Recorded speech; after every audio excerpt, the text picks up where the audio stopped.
Hello दोस्तों, welcome back to crack competition channel. और आज की इस क्लास में आप सबका स्वागत है। तो आज की जो क्लास में हमारा टॉपिक है वो क्या है? Past perfect tense. Past perfect tense के बारे में हम लोग जानेंगे कि इसका एक्टिव से पैसिव वॉइस कैसे बनता है। ठीक है, बने रहना लास्ट तक वीडियो में, बहुत ही मजा आने वाला है। तो चलते हैं अपने टॉपिक पे, पास्ट परफेक्ट टेंस। देखो, सबसे पहले हम लोग क्या सीखते हैं? एक्टिव वॉइस का स्ट्रक्चर। जैसा कि एक्टिव वॉइस का स्ट्रक्चर मतलब क्या कि टेंस की बेसिक स्ट्रक्चर होती है पास्ट परफेक्ट टेंस की, वही। ठीक है, तो देखो सबसे पहले कुछ चीज जान लो कि जब भी इसका पैसिव वॉइस में बनाएंगे तो हेल्पिंग वर्ब के तौर पे क्या यूज करेंगे हम लोग पैसिव वॉइस में? हैड के साथ क्या यूज करेंगे हम लोग? बीन यूज करने वाले हैं। ठीक है, हैड के साथ क्या यूज करने वाले हैं? बीन। चलो, पास्ट परफेक्ट का स्ट्रक्चर फटाक से लिखो। पहले सब्जेक्ट, उसके बाद हैड, उसके बाद वर्ब की थर्ड फॉर्म, उसके बाद ऑब्जेक्ट। यही होता है बेसिक चीज। पैसिव वॉइस का लिखो, ऑब्जेक्ट को क्या करो? सब्जेक्ट बनाओ, सब्जेक्ट प्लेस पे लाओ, ऑब्जेक्ट होगा। हेल्पिंग वर्ब के तौर पे क्या यूज करोगे? हैड प्लस क्या? बीन। क्लियर? उसके बाद जो मेन वर्ब होता है उसकी हमेशा कौन सी फॉर्म होती है पैसिव वॉइस में? Third form. और उसके बाद सब्जेक्ट को क्या बना देते हैं? ऑब्जेक्ट। क्या लगा के? बाई लगा के। तो क्या हो जाएगा? बाई सब्जेक्ट हो जाएगा। ठीक है, चलो देख लेते हैं एक एग्जांपल से, फटाक से क्लियर हो जाएगा हमारा। The slow cricket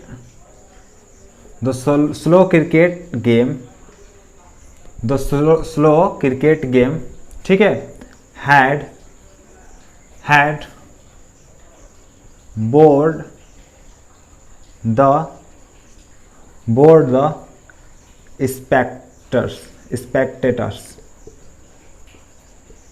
spectators.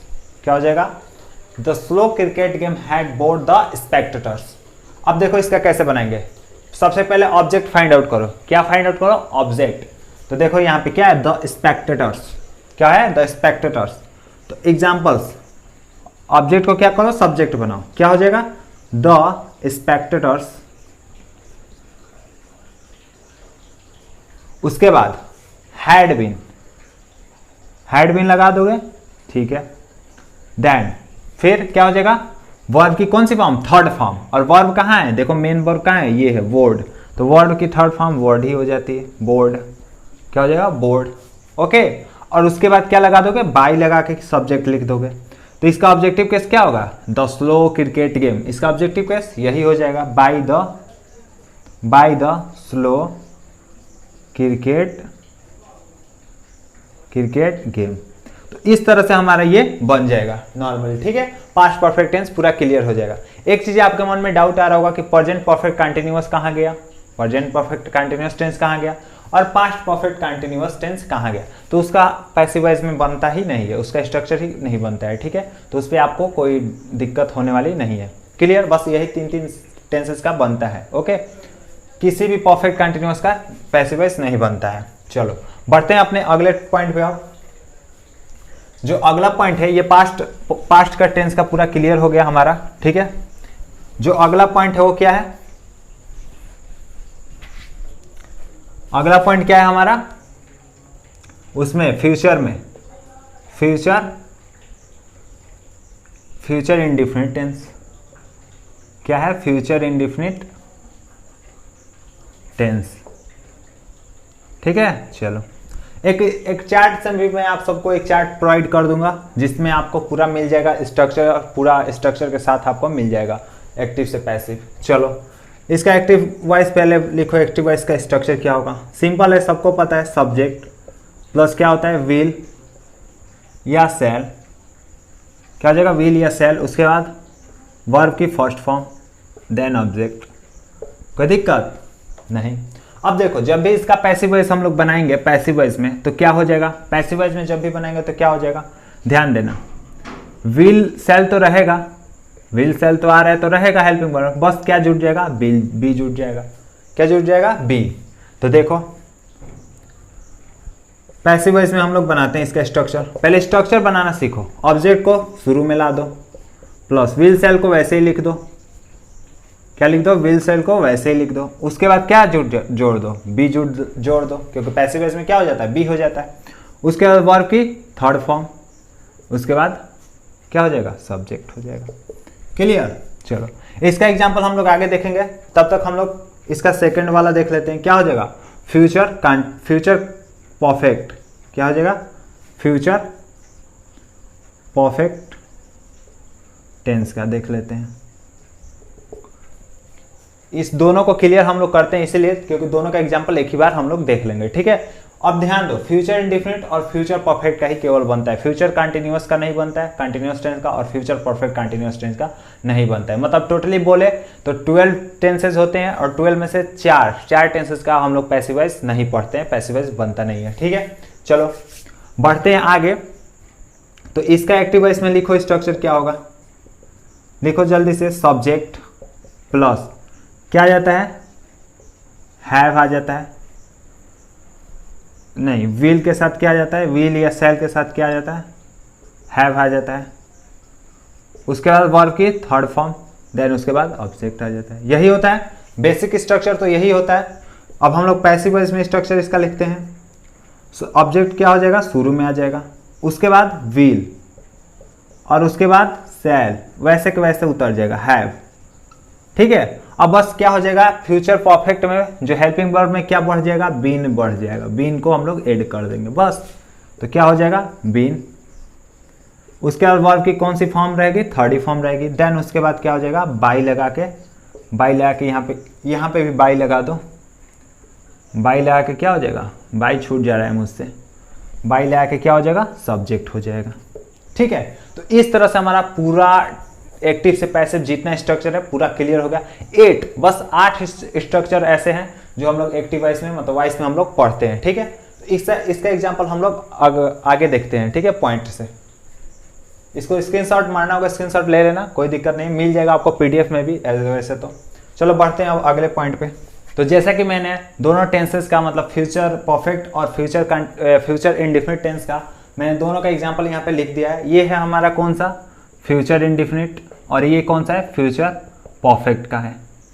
क्या है? फ्यूचर परफेक्ट और फ्यूचर इंडेफिनिट का मैंने एग्जांपल लिख दिया है। अब इसको हम लोग बनाते हैं, आराम से बनाते हैं। देखो सबसे पहले इसका हम लोग बनाते हैं यहाँ पे। चलो इसमें देखो ऑब्जेक्ट क्या है? यही है ऑब्जेक्ट। क्या है? यही दिस पेपर्स। तो हम लोग सब्जेक्ट के प्लेस पे ला देते हैं दिस पेपर्स। उसके बाद विल के बाद क्या आता था? पैसिव वॉइस में याद करो, इंडेफिनिट में बी आ जाता था। तो क्या लिख देंगे? Will be. वर्ब की कौन सी फॉर्म? Third form. तो यही तो वर्ब है, साइन। तो क्या हो जाएगा? थर्ड फॉर्म साइंड हो जाएगा, कोई दिक्कत? उसके बाद बाई लगाएंगे, बाई के बाद क्या लिखेंगे? ही। तो ही का ऑब्जेक्टिव केस क्या हो जाएगा? हिम हो जाएगा। इस तरह से हमारा ये बन जाएगा फ्यूचर इंडेफिनिट टेंस का। नेक्स्ट एग्जाम्पल बात करें, जो नेक्स्ट एग्जाम्पल है हमारा वो क्या है? विकास विल हैव फिनिश्ड। ये कौन सा है? फ्यूचर परफेक्ट टेंस है, ठीक है। Will have finished his homework. तो ऑब्जेक्ट को क्या करोगे? पहले वापस लाओ सब्जेक्ट के प्लेस पे। तो हिज होमवर्क हम लोग क्या बना दिए? सब्जेक्ट के प्लेस पे ला दिए। उसके बाद हेल्पिंग वर्ब में ये आएगा ही आएगा। विल हैव को तो वैसे ही लिखेंगे, क्लियर। देन उसके बाद परफेक्ट में क्या हो जाता था? बीन जुट जाता था, बीन एक आ जाता था। तो क्या हो जाएगा यहाँ पे? बीन के बाद वर्ब की पैसिव वॉइस में वर्ब की कौन सी फॉर्म हमेशा रहती है? थर्ड फॉर्म रहती है। कौन सी फॉर्म? Third form. तो क्या हो जाएगा? फिनिश्ड। उसके बाद क्या लिखेंगे हम लोग? बाई लगाते हैं और सब्जेक्ट को ला देते हैं लास्ट में। तो विकास का ऑब्जेक्टिव केस क्या हो जाएगा? विकास ही हो जाएगा, विकास, कोई दिक्कत? तो इस तरह से हमारा ये पूरा टेंस का जितना भी एक्टिव से पैसिव मतलब जितने भी टेंसेस का स्ट्रक्चर था पूरा इस क्लास में पूरा क्लियर होता है। तो अब हमारा पूरा वाइज क्लियर हो चुका है। जितने भी टेंस का हम लोगों ने पढ़ा था 8 होते हैं, 8 का पूरा हम लोग स्ट्रक्चर से डिस्कस कर चुके हैं। कुछ चीज़ें हैं जो आपको ध्यान में रखनी है। देखो कैसे आप याद रखोगे, सिंपल सी बात है। अगर आपको टेंस आता है, टेंस के स्ट्रक्चर अच्छे से पता है, तो आप पैसिव वॉइस खुद बना लोगे, खुद स्ट्रक्चर बना लोगे। देखो हम लोगों ने क्या पढ़ा? प्रेजेंट इंडेफिनिट टेंस का पढ़ा, ध्यान रखना। प्रेजेंट कंटिन्यूअस का पढ़ा हमने, पैसिव वॉइस। उसके बाद प्रेजेंट परफेक्ट का पढ़ा, एकदम आसानी से याद रख लोगे। उसके बाद पास्ट इंडेफिनिट का पढ़ा हमने, पास्ट कंटिन्यूअस का पढ़ा, पास्ट परफेक्ट का, और फ्यूचर में दो, फ्यूचर इंडिफिनिट और फ्यूचर परफेक्ट। यानी हम लोग ये 3-3-2 यानी 8 स्ट्रक्चर हम लोगों ने पढ़ा इस चीज क्लास में। देखो वॉइस में इतने हम लोग चीज पढ़े। अब आपको बस याद क्या रखना है, हेल्पिंग वर्ब, क्योंकि आप लोग जानते हो ना कि पैसिव वॉइस में वर्ब की हमेशा ही थर्ड फॉर्म आती है मेन वर्ब की। तो चलो पहला चीज तो ये क्लियर ही रखना, मेन वर्ब की कौन सी फॉर्म आने वाली है, थर्ड फॉर्म। दूसरा चीज क्या याद रखोगे, प्रेजेंट इंडिफिनिट में जो हेल्पिंग वर्ब होता है, मतलब पैसिव वॉइस में याद रखना हमेशा, पैसिव वॉइस में मैं बता रहा हूं, पैसिव वॉइस में क्या यूज करोगे, इज, एम, आर।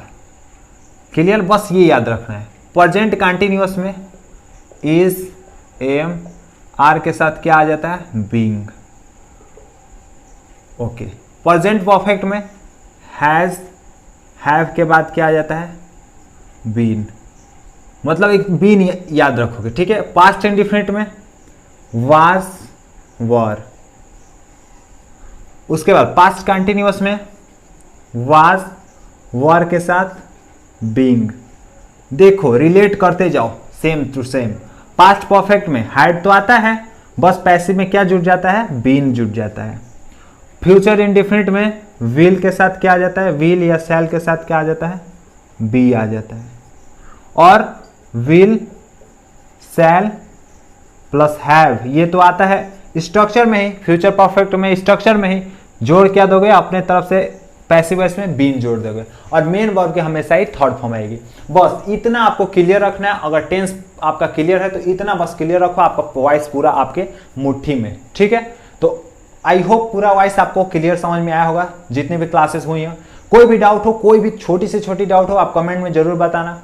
साथ ही अगर चैनल पर नए हो तो सब्सक्राइब कर लेना, साथ में बेल आइकन भी प्रेस कर लेना। ऐसी मजेदार क्लासेस, ऐसे अच्छे अच्छे टॉपिक्स आपको यहाँ पे प्रोवाइड कराई जाएंगे, और अगला टॉपिक हम लोग अगली क्लास में डिस्कस करने वाले हैं। तो आज के लिए बस इतना ही, तब तक के लिए जय Hind, wish you all the best.